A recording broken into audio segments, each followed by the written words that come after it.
GAN XS is currently the most expensive 3x3 on the market, and in today's video we're going to see if it's worth the hefty price tag of $98.50 Australian.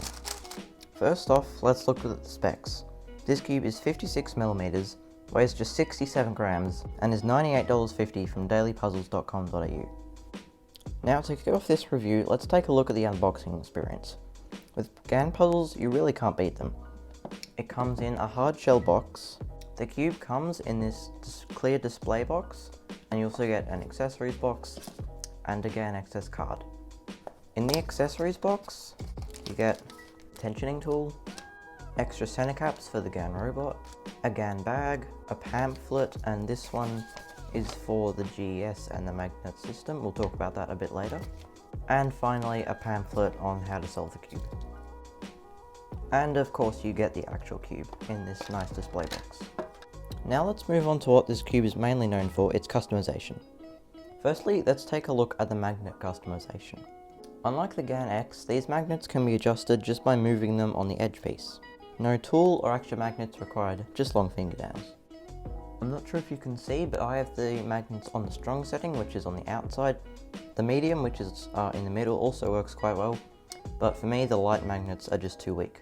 Now let's move on to the GES. This system provides two ways to adjust a cube, the spring compression and the screw tightness. Although you can't actually see a screw or really a spring at all, adjusting the clear nut is essentially like tightening or loosening the screw. Blue thing is like changing the springs out. This cube makes customization much faster, easier, and makes sure all of your sides are consistent. To adjust the clear bit, or essentially your screw, you get this tool, put it on, and simply turn it. You get a choice of 6 settings, 1 being the loosest and 6 being the tightest. And that brings me on to something I don't like about this cube. So when you're adjusting the tensions, there are no numbers, so you can't see which tension you're on. So you have to go all the way down to 6, and then it pops back up to 1, and then work your way down. That's not a deal breaker, but it is a bit annoying. Now for the blue part. As I said earlier, this is like spring swapping on a standard cube. The GAN XS offers 4 settings. On the light blue, not sure if you can see, but you have setting 1 and 4. And again, you probably can't see, but on the dark blue you have options 2 and 4. To adjust this, you simply push down and turn it around. To swap them out, you push it to the 0, it pops right out. You can then replace it with dark blue, and there you go. Now let's talk about the turning.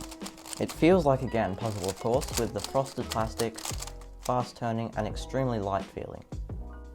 Which brings me on to why this cube is not my main. So just like any other cube with tensioning options, out of the box it comes on the loosest setting, which is way too fast and uncontrollable. I have lubed this a bit, so it has slowed down a bit, but it's, as you can see, I just can't turn at my fastest on this. I lock up. So then what do you go and do?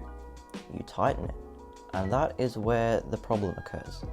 Right now this cube is still on number 1 for the blue, which is the weakest, and somewhere in the middle for the clear thing.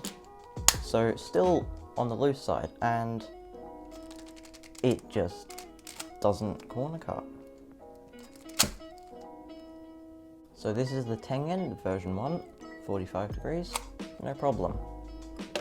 The GTS 3M, 45 degrees, no problem. Even the Yushin Little Magic, an $8 budget cube, corner cuts better than the GAN XS. So I don't know if there's something wrong with my cube, but it just does not corner cut well. And for the highest price on the table of flagships, that doesn't cut it, GAN.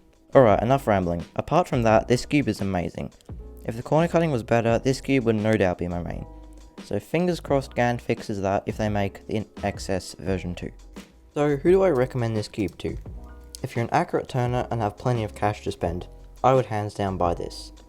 If you don't like fast cubes, you can always just lube it with some heavy lube to slow it down. If you're not an accurate turner like me, and rely on corner cutting, I'm gonna have to say don't buy this cube. Anyway, that's all for this review. If you enjoyed, give this video a big old thumbs up, and don't forget to subscribe for more reviews, unboxings, skits, and more. Until next time, happy cubing. Bye.